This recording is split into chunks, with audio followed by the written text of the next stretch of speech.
Salut chers abonnés, nous sommes déjà au Dinafet dans les comptes de notre émission Découverte où nous allons recevoir notre invitée très spéciale, Madame Annie. Elle est là. Bonsoir Madame. Bonsoir Madame. Et merci d'être venue.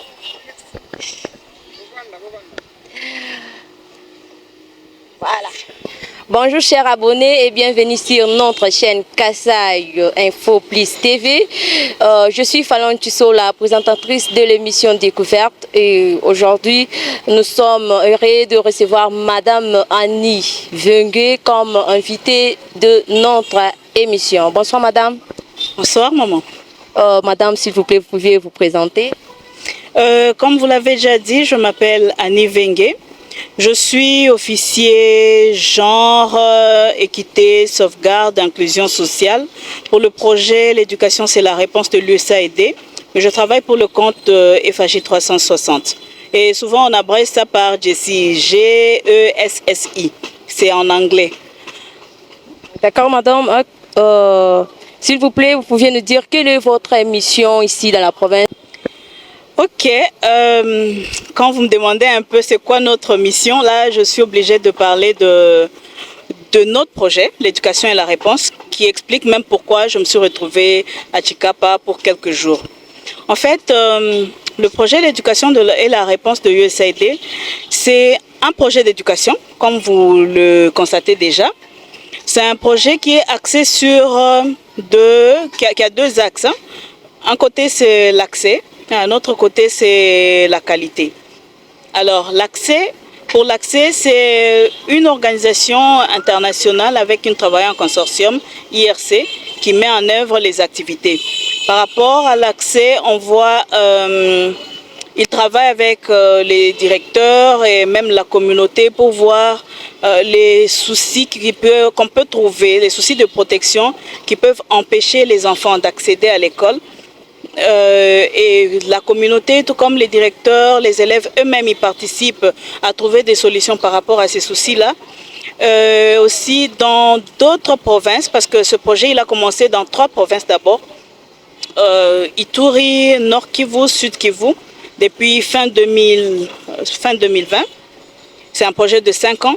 Et maintenant, nous sommes venus au Kasai à partir de l'année passée, 2023. Le projet a commencé pratiquement en juillet 2023.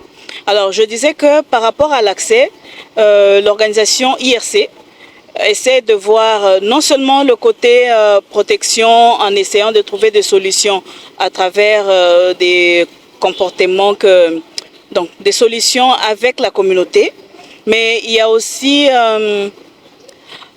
il y a aussi le côté catch-up, mais c'est dans d'autres zones. C'est qu'on voit les élèves qui ont raté peut-être le cours pour des raisons d'insécurité, pour des raisons de manque de frais. Ils ont raté le cours pendant 2 ou 3 mois. Ils font ce qu'on appelle le catch-up, c'est donc la récupération, pour essayer de rencontrer là où les autres sont. Mais en plus de ça, il y a d'autres activités. Il y a aussi le côté qualité maintenant. Par rapport à la qualité, c'est maintenant FHI qui prend le côté qualité, mais il n'intervient pas personnellement, il intervient à travers les organisations nationales. Comme déjà à Chikapa ici, nous intervenons, mais à travers AITES, qui est une organisation nationale que vous connaissez très bien dans la communauté. Et les activités qui sont menées comme activités de qualité, il y a d'abord la formation des inspecteurs, directeurs et enseignants par rapport à la lecture, écriture, calcul, et la formation sur l'éducation sensible au genre. Et puis, il y a aussi un autre volet, on prend aussi en compte les enfants. Par rapport aux enfants, vous savez, ce pays, avec le coût de la vie aujourd'hui, tous les parents ne sont pas capables de payer un précepteur qui pourra donner cours à son enfant parce que le niveau de l'enfant il est très bas. Alors ce projet, pour donner une réponse par rapport à ça, à travers les écoles qu'on avait ciblées, que le projet avait ciblées dans Chikapa ici, à Chikapa il y en a 15, hein? Oui.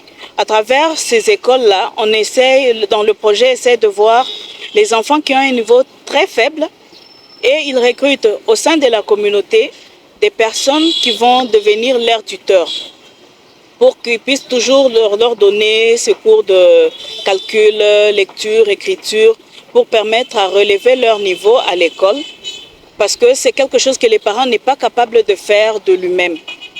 C'est un peu de cette manière-là. Mais il y a aussi deux activités que je peux dire qui sont transversales, qui touchent et la qualité et l'accès que nous menons. Dans les écoles, c'est par exemple, on met en place, on érige des comités de surveillance, des comités genre et surveillance des violences basées sur le genre. Ce sont des comités qui sont mis en place dans les écoles qui ont été ciblées et c'est maintenu par le directeur ou le chef d'établissement, accompagné par deux enseignants, un homme et une femme, élus par les enfants, par les élèves, 4 élèves aussi, élus par d'autres élèves. Et ces élèves, on les prend dans les classes de 5e et 4e primaire, 2 filles, 2 garçons, mais aussi 2 parents qui ne sont pas membres du comité des parents, élus en même temps par les élèves. Alors ce comité, il a pour rôle, on les forme d'abord, comme ici c'est avec AIDS. AIDS va former ses parents, ces membres-là de comité. Donc pour dire que chaque école a 9 membres. AIDS forme les membres de ces comités par rapport aux violences basées sur les genres. Et leur rôle maintenant, ça sera de surveiller les violences dans le milieu scolaire. Et pour nous, le milieu scolaire, ce n'est pas seulement la salle de classe ou la salle de classe avec la cour scolaire, mais c'est aussi dans le trajet de l'enfant de l'école à la maison ou de la maison à l'école. Ils doivent être capables d'identifier ces violences et trouver des solutions. Mais quand on parle de trouver des solutions, ça ne veut dire pas que le directeur ou bien ses comités prend la place des parents. Non. Mais plutôt, il y a des questions qu'ils peuvent gérer à l'école en tant que membre du comité. Par exemple, si les enfants se sont insultés, si les enfants se sont battus. Mais si cette bagarre-là ou ces insultes-là sont liées aux questions des genres. Parce que souvent, les gens font cette confusion entre violence basée sur les genres et toute forme de violence. Quand c'est basé sur les genres, c'est qu'il y a un soubassement. Par exemple, je peux prendre un exemple avec vous. Par exemple, vous êtes du Kasaï, c'est l'ouest. Moi, je viens du Kivu, c'est l'est. Alors, vous voyez un peu comme parfois les gens disent « Ah, bino bato est bozaka boye ». Alors, quelqu'un qui t'insulte comme ça, ou moi qui dis « Ah, bino bato est boyo kakate ».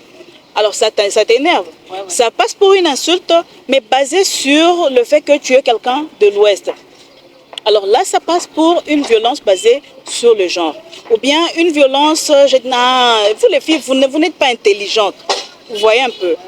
C'est carrément basé sur le genre. Donc le genre aujourd'hui ne se limite pas non plus seulement à la question homme-femme, mais il va un peu au-delà parce que quand tu fais une violence sur quelqu'un parce que c'est un handicapé, parce que c'est un déplacé, parce que c'est quelqu'un issu d'une communauté pas vraiment pauvre, parce qu'il n'a pas étudié, ça rentre dans les violences basées sur les genres. Alors toutes ces formes de violences qui peuvent être enregistrées dans les écoles ou donc dans l'environnement scolaire, pour des raisons comme celle-là, ils les répertorient. Alors quand ils les répertorient, ils essaient de trouver des solutions. Ou alors d'orienter les parents. Par exemple, si c'est un cas de viol ou même de blessures graves, ils vont orienter les parents sur les structures de prise en charge qui sont déjà dans une cartographie que AIDS pourra leur partager régulièrement. Alors, il y a une autre activité aussi qui est transversale que nous menons maintenant au sein de la communauté. Et cette activité, c'est ce que nous appelons le LEG. LEG comme leadership, équité et genre. Nous mettons en place des clubs de jeunes, qu'on appelle souvent les clubs de leadership ou club LEG, qui prennent 2 catégories de jeunes ou d'enfants, si on peut le dire. On prend des enfants, il y a des clubs qui sont juniors, on prend les enfants de 6 à 12 ans, et des clubs seniors qui prennent les enfants de 13 à 18 ans. Alors, ces clubs fonctionnent dans les quartiers. On identifie les enfants dans les quartiers, que ça tombe sur un enfant qui étudie ou qui n'étudie pas, qui n'a pas été même sur les bancs de l'école une fois, ou une fille qui peut-être a déjà un enfant alors qu'elle a encore 16 ans. Peu importe, tout cela, ils font partie de ce, donc on les intègre dans ce club-là. Alors dans le club, on leur apprend plusieurs notions, plusieurs matières de compétences de vie. Par exemple, on les encadre d'abord pendant 6 mois. Et alors, je disais, par exemple, ils peuvent apprendre sur certains thèmes comme d'abord les droits fondamentaux d'une personne humaine, parce qu'ils doivent apprendre, ils doivent connaître leurs droits et leurs devoirs aussi. Leurs droits en tant que personne, leurs droits en tant qu'enfant, ils doivent les apprendre. Parce que tu ne peux pas réclamer un droit si tu ne le connais pas. Ouais. C'est ce qui nous tue très souvent. On ne sait parfois pas nos droits et il y en a qui les piétinent. Alors eux, on leur apprend de reconnaître leurs droits en tant que personne humaine, en tant qu'enfant, en tant que fille, parce que ce club, il a à 95% les filles et 25% les garçons. Il y a aussi des notions comme les relations saines et malsaines. Ils doivent apprendre à identifier les relations qui leur permettent d'avancer dans la vie ou les relations qui les font régresser. C'est comme ça ils ont un thème sur les relations saines et malsaines. Ils ont un thème sur l'estime de soi. Ça, c'est quelque chose que, personnellement, je trouve très important. À partir du moment où on peut observer même dans les salles de classe, dans notre communauté ici, surtout avec les filles, surtout avec les femmes, elles ont tendance à ne pas trop se considérer, à ne pas trop se donner de la valeur, parce qu'elles pensent que s'il faut s'exprimer, elles pensent que leur point de vue n'a pas beaucoup de valeur, ou elle n'a pas suffisamment d'intelligence pour s'exprimer, ou bien elle n'est pas sûre de sa réponse. Parce qu'on peut voir même dans une salle de classe, quand l'enseignant pose une question, ce sont plus les garçons qui lèvent les doigts pour répondre. Les filles, elles sont rares, celles qui lèvent les doigts, parce qu'elles se sous-estiment. Et même si elle a une bonne réponse, peur là, c'est par manque d'estime de soi suffisant pour s'exprimer.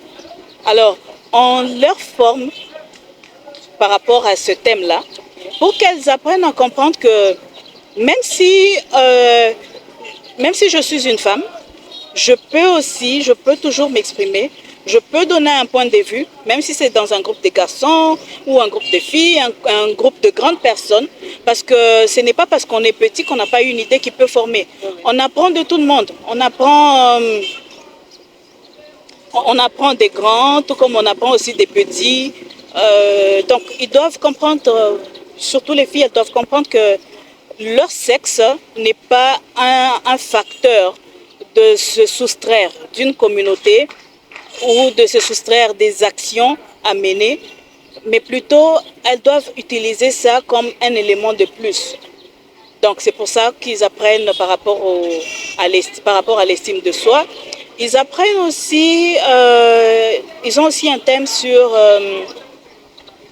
les violences basées sur les genres, parce que en tant que jeunes ou enfants, ils doivent apprendre c'est quoi les violences basées sur les genres pour les prévenir ou alors pour lutter contre ou bien les dénoncer au cas où ça arrive. Parce qu'il y a tellement de violences que les gens vivent, mais comme ils ne sont pas au courant que ce sont des violences, ils ne dénoncent pas, ils se taisent. Mais quelqu'un reste en train de souffrir au fond de lui. Alors il faut justement qu'ils arrivent à les identifier pour les dénoncer, pour lutter contre aussi, pour les prévenir aussi dans la communauté.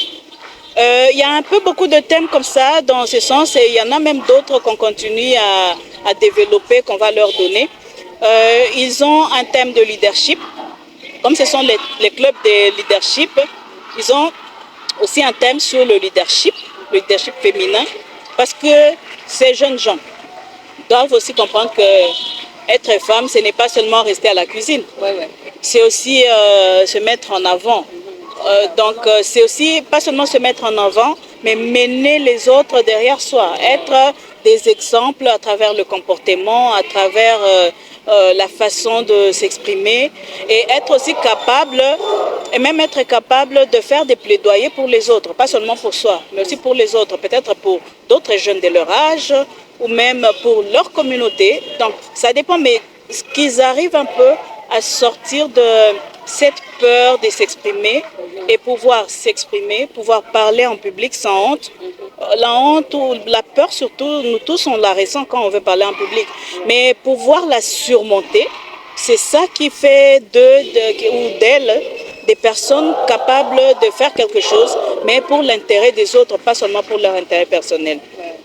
Alors, j'ai un peu beaucoup parlé, tout ça pour répondre à une question, ma mission, ce qui explique ma présence à Chikapa, c'est que nous devrions préparer la visite du bailleur, comme c'est un projet qui est financé par USAID.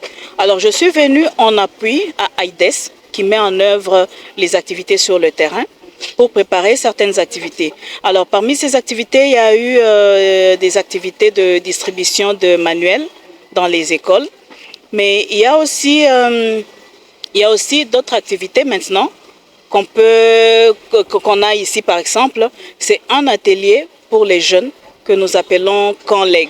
Ce sont les mêmes jeunes qui étaient accompagnés dans les clubs pendant 6 mois, qui clôturent maintenant leurs 6 mois par un atelier de 4 jours. Cet atelier, nous l'appelons camp. Alors, le temps qu'ils sont ici, ils sont en train de revenir sur certains thèmes comme le leadership. C'est le thème qu'ils ont suivi hier. Aujourd'hui, ils sont en train de parler de l'entrepreneuriat. Et demain, ça sera... ils vont parler du bénévolat et responsabilité civique. Et le 4e jour, ils vont rentrer dans des exercices pratiques pour travailler leur plan d'action parce qu'ils doivent prendre des engagements par rapport à tout ce qu'ils auront reçu ici comme formation. Alors, pour rentrer un peu dans le contenu même de l'atelier, c'est que nous voudrions voir que ces jeunes, d'ici demain, on sait qu'en 6 mois, il y a des changements qu'on peut déjà observer chez eux. Mais en clôturant ces 6 mois par cet atelier, c'est pour qu'ils se rendent réellement compte de la charge qu'ils ont désormais. Il faut qu'on arrive à sentir en eux un sérieux changement. Pas seulement en famille, parce qu'il y a des parents qui vont donner des témoignages du genre l'enfant était têtu, mais depuis que l'enfant est dans le club, il a changé, il n'est plus têtu. Le garçon, il commence à aider à faire les travaux ménagers. Par exemple, tel qui ne voulait plus aller à l'école, on devait toujours le forcer, mais maintenant il va à l'école sans qu'on lui mette la pression. Donc, tout ça, ce sont des témoignages, des changements. Mais on voudrait maintenant qu'ils prennent conscience de ça, en tant que leaders, qui se rendent compte que tout ce qu'ils auront à poser comme acte, ils seront en train de l'exhiber et ils seront des exemples pour les autres, pour leurs cadets à la maison, pour leurs pères au sein de la communauté, les jeunes de leur âge ou les enfants de leur âge. Parce que quand ces enfants savent qu'ils ont eu 6 mois de formation et qu'il y a des petits changements en eux, eux aussi, pour rester leurs amis, ils sont obligés de commencer à se comporter comme eux. Ce qui fait qu'il y a un effet de rebondissement, d'un comportement positif qui vient de ces jeunes vers les autres. Mais qu'ils soient conscients que c'est eux qui sont à la base de ce changement-là. Ça peut être un changement qui vient sans qu'eux ne fournissent d'efforts. Tout comme il faut qu'ils comprennent qu'ils ont cette responsabilité de pousser les autres à changer. Mais le changement, ce n'est pas seulement par rapport à ce comportement, mais il y a aussi des normes sociales que nous avons dans nos communautés, dans nos sociétés. Il y a des normes, mais qui peuvent être des barrières pour une certaine émergence. Ils ont le rôle de détecter ces normes-là, qui sont des barrières, et trouver des solutions pour les surmonter et pouvoir être à la base de l'éradication de ces normes-là. Par exemple, pour la plupart, en tout cas en RDC, il y a une culture qui veut que la femme reste à la maison. En tout cas, je ne pense pas que ce soit seulement au Kasaï. Je pense que c'est vraiment un peu partout, dans presque toutes les communautés, qu'on peut retrouver cette façon de faire là, où on pense que la fille ne devait pas beaucoup étudier parce que non, d'ailleurs bientôt quand on va la marier, elle ne sera plus nôtre, alors on aura perdu l'argent. Je ne sais pas, il y en a qui pensent que les femmes ne sont pas assez intelligentes. Il y en a même qui ont chanté que la femme réfléchit comme un enfant. Donc tout ça c'est un peu des attitudes, comment on peut dire, qui ont une phobie de la femme ou alors du pouvoir, de la force qu'a la femme. Non, du genre, non, toi tu ne peux pas soulever ça, tu es une femme. Mais on oublie que c'est une question de comment nous sommes constitués. Je peux être une femme, être capable de lever un poids, alors qu'il y a un homme qui ne peut pas soulever ce poids-là. Est-ce pour autant qu'on va dire que je ne suis plus femme? Ou bien on va dire que ce monsieur n'est plus homme? Non, il reste homme, je reste femme. Mais si j'ai cette capacité-là, je peux le faire. De la même chose même, c'est la même chose même pour le potentiel. On peut voir dans les classes où il y a des filles et des garçons, il y a des filles qui sont premières. Tout comme il y a aussi des garçons qui sont premiers. Parce que le potentiel n'a rien à voir avec le genre. Alors, c'est là qu'on voudrait amener ces jeunes-là à briser cette règle-là, si on peut le dire, si on peut l'appeler règle, et leur faire comprendre qu'ils doivent comprendre. Les filles comme les garçons doivent lutter de façon à ce qu'on puisse briser cette façon de fonctionner, de penser que tout est dû aux garçons et les femmes doivent se battre pour l'avoir. C'est parce que nous devons tous faire le même combat pour avoir quelque chose. Ou alors si ça nous est dû, c'est que ça nous est dû tous, en tant qu'humains. Et c'est là maintenant qu'on parle même de l'égalité de sexe. Nous sommes égaux par rapport aux droits. Que les gens ne fassent pas... Et c'est même cette confusion qui est à la base du fait que parfois on veut écarter les filles des garçons. On est égaux, mais c'est par rapport à la loi, par rapport aux droits, par rapport à la dignité. Autant que messieurs a droit à la dignité, à être traité avec dignité, autant une femme a droit à être traitée avec dignité. Autant il a des droits, autant la femme a des droits. Autant, et les droits s'accompagnent toujours des devoirs. Autant on doit demander que dans les devoirs que la femme s'exécute, autant l'homme aussi devait s'exécuter. Donc c'est par rapport, rien qu'à ça, qu'on parle d'égalité homme-femme, égalité de sexe. Et c'est sur base de ça que ces jeunes devront faire leur plaidoyer, des combats et montrer leur leadership pour briser cette histoire où on veut penser que les femmes ne peuvent pas, une femme ne peut pas faire la mécanique parce qu'on pense que c'est un métier d'homme. Mais si elle est capable, elle a tout le potentiel, elle peut le faire. Un monsieur ne peut pas faire la coupe-couture parce que c'est un travail de femme. Non, mais si monsieur se sent bien dans la coupe-couture, et donc il peut le faire. Parce que si c'était, comme on nous dit, la femme doit rester à la cuisine, pourquoi on expliquerait que dans beaucoup d'hôtels, même des hôtels 5 étoiles, on a plutôt les maîtres cuisiniers, c'est un homme. Si la cuisine était pour les femmes, pourquoi on a des hommes là-bas? Donc on doit comprendre qu'il n'y a pas de métier pour les hommes et de métiers pour les femmes, mais tout dépend de la force qu'on a, le potentiel qu'on a, ou bien les aptitudes plutôt qu'on a, pour être capable de mener cette activité, de faire ce travail en tant qu'homme ou en tant que femme. Donc c'est un peu ça. Alors ça c'était par rapport au leadership. On a voulu aussi intégrer l'aspect entrepreneuriat dans cet atelier ou même dans le cursus qu'ils ont suivi de 6 mois parce qu'on veut que ces jeunes, bon quand je dis on, c'est en fait le projet, pas moi. Le projet souhaite voir des jeunes qui se prennent en charge, pas des jeunes qui attendent qu'on leur donne, qui attendent la manne du ciel quelque part. Parce que c'est ce qui explique un peu même le nombre de chômage que nous avons, le nombre de chômeurs que nous avons dans notre pays. C'est que tout le monde va à l'école avec l'objectif de travailler dans un bureau. Mais on ne va pas à l'école avec une image d'un boulot qu'on peut se créer soi-même. Et quand on va te dire qu'on va te faire réfléchir que non, il faut créer, tu te dis mais je vais créer comment je n'ai rien. Alors, avec ces jeunes, les ateliers que nous faisons avec eux, cet atelier par exemple, c'est pour les pousser à comprendre que on n'aura jamais, donc tout ce qu'on aura, on ne pourra pas les recevoir sur un plateau d'or. À un moment, il faut travailler pour avoir. il faut donner ce qu'on a. On a l'intelligence, on a la force physique. Pourquoi ne pas créer déjà avec ça? Et l'argent pourra suivre après. Mais si on veut d'abord qu'on nous donne pour commencer, on risque d'attendre très longtemps.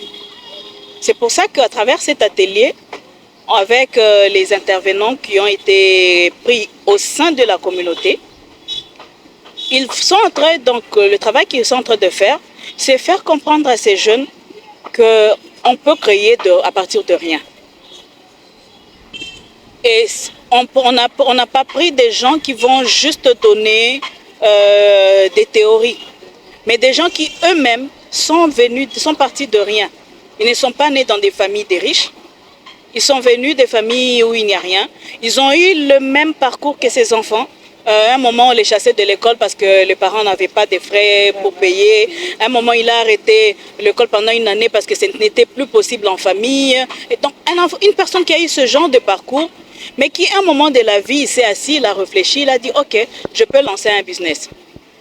C'est vrai, il a lancé une première fois, ça n'a pas marché, il ne s'est pas découragé, il a lancé une deuxième fois et peut-être qu'il a rencontré des gens qui l'ont découragé carrément pour lui dire non, ça ne va pas le faire. Si peut-être tu étais à Kinshasa, ça pouvait, mais pas ici à Chikapa. Donc ils ont rencontré tous ces genres de situations, mais ça ne les a pas empêchés. Aujourd'hui, ils ont leur petit business. Même si c'est petit, ce n'est pas tout un supermarché qu'ils ont, c'est juste une boutique, mais c'est déjà quelque chose qu'il aura créé de ses propres mains partant de rien. Alors, ce sont ces genres de personnes que nous prenons pour intervenir auprès des enfants parce qu'il faudra qu'ils leur fassent comprendre que ce n'est pas en attendant qu'on aura toujours.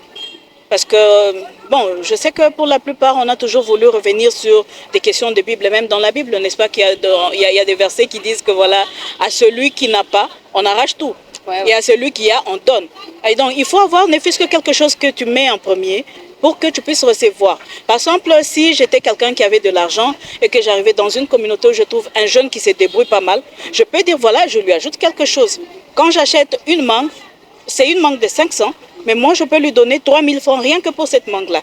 Parce que j'apprécie les efforts que l'enfant est en train de fournir pour vendre les mangues, essayer de se retrouver. C'est comme ça que ça marche.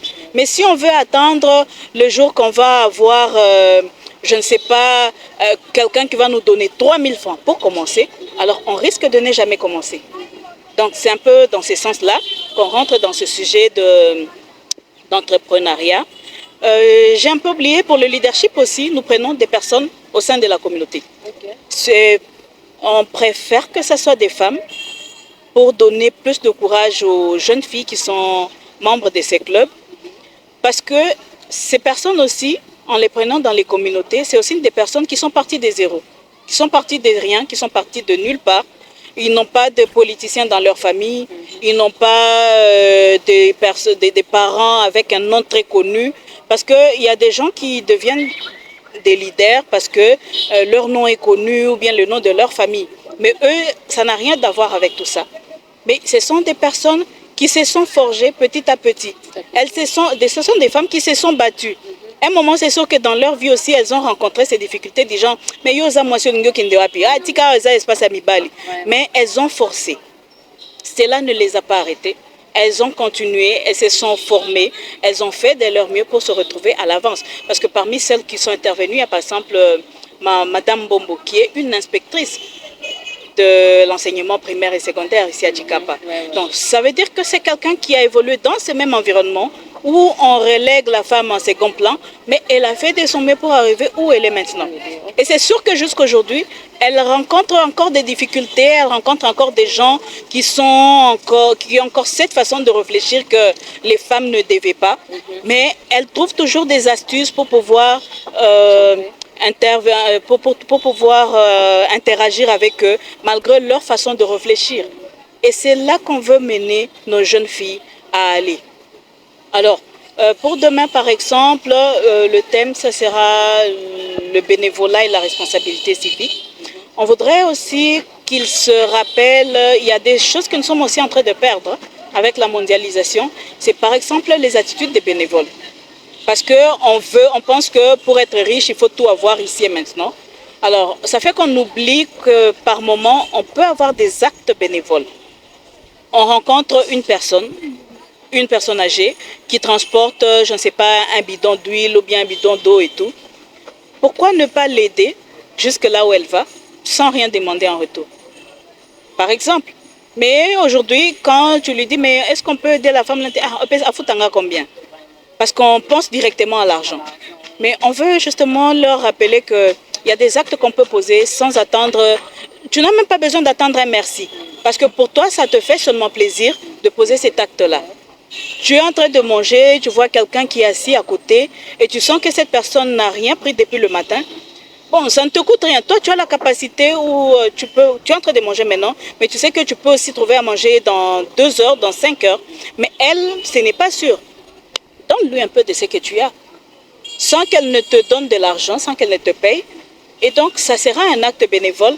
Et le petit sourire que cette personne va t'adresser quand tu lui fais ça, c'est déjà grand chose. Ouais. Et tu peux te contenter de ça et partir. Mais ne reste pas non plus à attendre qu'elle sourie pour être sûr que voilà, c'est que c'était un merci. Non. Toi, tu poses un acte avec gentillesse, de manière bénévole, sans rien entendre en retour, et tu passes ton chemin. Parce que la réalité, c'est que tous les actes que nous posons, surtout de bon cœur, ça nous revient d'une certaine manière. Pas seulement aujourd'hui, mais peut-être demain, après des années. Alors, pourquoi ne pas poser ces actes maintenant? Alors, il faudra, ce qu'on voudrait, c'est que ces jeunes soient capables de poser des actes par moment, sans rien entendre en retour. Dans la communauté ici, il y a des orphelins, il y a des déplacés, il y a des prisonniers, pourquoi ne pas par moment leur apporter un peu de réconfort par une visite, en leur apportant à manger ce sont des actions de bénévolat. Alors, on attache ça aussi à la question des responsabilités civiques parce que le souci c'est qu'aussi à la longue, si on peut observer la politique, comment elle fonctionne dans notre pays, on se rend compte que plus le temps passe, plus les jeunes deviennent de plus en plus manipulables par les politiques. Alors, la responsabilité civique, là, c'est pour susciter en eux un peu d'analyse critique. Il ne faut pas élire quelqu'un parce qu'il vous a donné un t-shirt, mais il faut l'élire parce que vous savez que si cette personne passait, elle va prendre les intérêts de notre communauté à cœur. On vous a donné un t-shirt parce qu'on vous a donné un 10 000 francs. Donc, on veut susciter ça aux jeunes. Mais pas seulement ce côté-là, mais aussi l'autre côté, c'est par exemple, ils ont peut-être une revendication à faire. Ce sont peut-être des élèves ou des étudiants. Ils ont une revendication, ils sont tellement énervés. Alors, qu'est-ce qu'ils font? Non, voilà, on fait une marche. Pendant la marche, ils jettent des pierres, ils cassent les vitres des maisons, mais sans se rendre compte que ce sont les maisons des particuliers comme leurs parents. Ce ne sont pas les maisons de l'État pour dire que non, voilà, on a brisé les maisons de l'État, donc l'État va payer. Et même si c'était pour l'État, mais c'est pour des bureaux bien connus, pour la fonction publique, qui sert tout le monde, qui ne sert pas une personne ou qui ne sert pas l'État qui est considéré comme quelqu'un quelque part là. Donc ça sert tout le monde. Et donc pourquoi démolir les peu qu'on a au lieu plutôt de le protéger? On a du goudron ici et voilà, ils vont se dire, voilà, comme on est très fâchés, on va brûler les pneus sur le goudron. Sans se rendre compte qu'en brûlant les pneus sur le goudron, il s'est démoli. C'est le bitume là, quand il est en face de la chaleur, il sera molli et puis après ça, il y aura des petits trous. Plus les véhicules passent, les trous s'agrandissent. Demain, après-demain, ça sera un gros trou. Et qu'est-ce qu'on dira? Mais le gouvernement ne peut même pas constater qu'il y a un trou ici, mais sans se rappeler que c'est nous qui étions la base de ce trou lorsqu'on a brûlé les pneus. Alors, cette responsabilité civique, c'est nous pousser à réfléchir un peu sur les conséquences des actes que nous posons en tant que citoyens. On a la possibilité de créer des poubelles dans nos maisons, mais non, on va jeter tous les immondices sur la route. Bon, et après, qui va s'en occuper? Et demain, après-demain, quand on a des maladies hydriques, on a des maladies liées à cette saleté autour de nous, on voudra que l'État intervienne, alors qu'on avait la possibilité d'éviter tout ça, en évitant justement de prendre la rue, l'avenue comme une poubelle. Donc c'est un peu ce genre d'enseignement que ces jeunes reçoivent dans les 4 jours. Et à la fin, ils doivent prendre des engagements pour des attitudes qu'ils doivent adopter par rapport à tout ça. Par rapport à l'entrepreneuriat, ils vont prendre des engagements, ou bien ils vont faire un plan d'action sur un projet qu'ils pourront mener, un projet entrepreneurial. qu'ils pourront mener, qui va concerner leur groupe, leur club, dans leur quartier, qui à la longue, qui sera en même temps un projet qui répond à un besoin de la communauté, mais tout en leur apportant un peu de sous. Ils pourront décider de comment orienter cet argent-là qu'ils pourront percevoir. Qu'ils pourront percevoir à la longue. Mais dans un premier temps, cet exercice-là de réfléchir, partir des zéros, accepter les hauts et les bas et continuer à aller de l'avant, c'est déjà un exercice que beaucoup pourront vieillir sans jamais avoir osé. Et donc pour eux, ça sera déjà quelque chose qu'ils auront appris avant l'âge. Nous, on n'a même pas eu l'occasion d'apprendre ça. C'est aujourd'hui que nous-mêmes, on se rend compte que c'est ce qu'on est censé faire. Donc voilà un peu ce que je pourrais dire par rapport à ma présence ici, par rapport au projet et par rapport à l'activité même que nous sommes en train de mener ici même. Alors, madame, pourriez-vous nous dire, ces projets se limitent seulement ici, dans la province de Kasaï, ou vous êtes ailleurs? Vous êtes aussi ailleurs? Comme je l'ai dit tantôt, c'est que le projet il a commencé à l'est, avec 3 provinces, Sud Kivu, Nord Kivu, Ituri. À partir de 2023, on l'a étendu. On a pris la province, vous savez, la RDC il a beaucoup de provinces. Sur 26, ce n'est pas évident qu'on pourrait prendre toutes les provinces. C'est comme ça que ceux qui ont été choisis, c'est le Kasaï, ici Kasaï, le Kasaï oriental, précisément, ici c'est précisément Chikapa, Kamwesha et Kamonia. Le Kasaï oriental, c'est Mbujimai, Boya et Miabi. Et puis il y a le sud et le nord Ubangi. Là on voit, je ne maîtrise pas trop les zones qui sont là, mais je sais au moins qu'il y a aussi 2 zones dans les 2 provinces. Il y a aussi le Haut-Touélé. Là on prend Dungu et Nyangara. Alors, compte tenu de l'enveloppe que USAID nous avait donnée pour la mise en œuvre de toutes les activités liées au projet, nous sommes un peu limités, on ne saura pas aller partout, on ne saura pas étendre. Mais nous espérons que si, avec peut-être les plaidoyers comme USAID passé ici, peut-être avec les plaidoyers qu'a fait le gouverneur, les enseignants et tout le monde, si USAID pourra donner encore un plus pour la continuité, ça serait tant mieux parce que ces activités vont être étendues. Mais si ce n'est pas le cas, nous avons toujours espoir qu'il y aura toujours des gens, peut-être de bonne volonté, qui pourront peut-être venir sous un autre projet, on ne sait jamais, mais qui pourra couvrir une bonne partie de la zone de la province du Kasaï. Avant de clôturer notre émission, quel message avez-vous à laisser aux habitants de ces provinces? Waouh, ça c'est trop fort quand vous me demandez de message aux habitants. C'est carrément compliqué, hein, pour s'adresser aux habitants de la province. Mais je préfère plutôt m'adresser à la jeunesse. Je me sens beaucoup plus en même de dire quelque chose à la jeunesse. Parce que moi-même, je suis toujours jeune. Hein. Vous êtes jeune? Pour information, je suis toujours jeune, j'ai toujours 21 ans. Alors, à la jeunesse, dans la jeunesse, il y a la catégorie de ceux qui étudient et de ceux qui n'étudient pas. Le message que moi je peux leur donner, c'est que pour ceux qui étudient, qu'ils ne se limitent pas à seulement avoir des points, mais qu'ils essayent au-delà d'avoir des points, qu'ils essayent d'intérioriser ce qu'ils apprennent. Parce que dans la vie pratique, c'est ce qu'on a appris, qu'on donne. On ne donne pas les points, mais on donne ce qu'on a appris. À ceux qui n'étudient pas, s'ils ont les possibilités d'étudier, qu'ils le fassent. Parce que c'est vrai, on va dire non, même si on étudie, mais on rentre dans les chômages. Mais quand il y a un emploi, on ne prend pas ceux qui n'ont pas étudié, on ne prendra que parmi ceux qui ont étudié. Parce qu'on a été sur les bancs de l'école, on a au moins cette possibilité d'être pris dans un emploi, même si on peut créer quelque chose à côté. Mais si on n'a pas étudié, on va se limiter à ce qu'on a créé, au cas où ça marche. Mais s'il y a un emploi, on ne pourra pas être pris.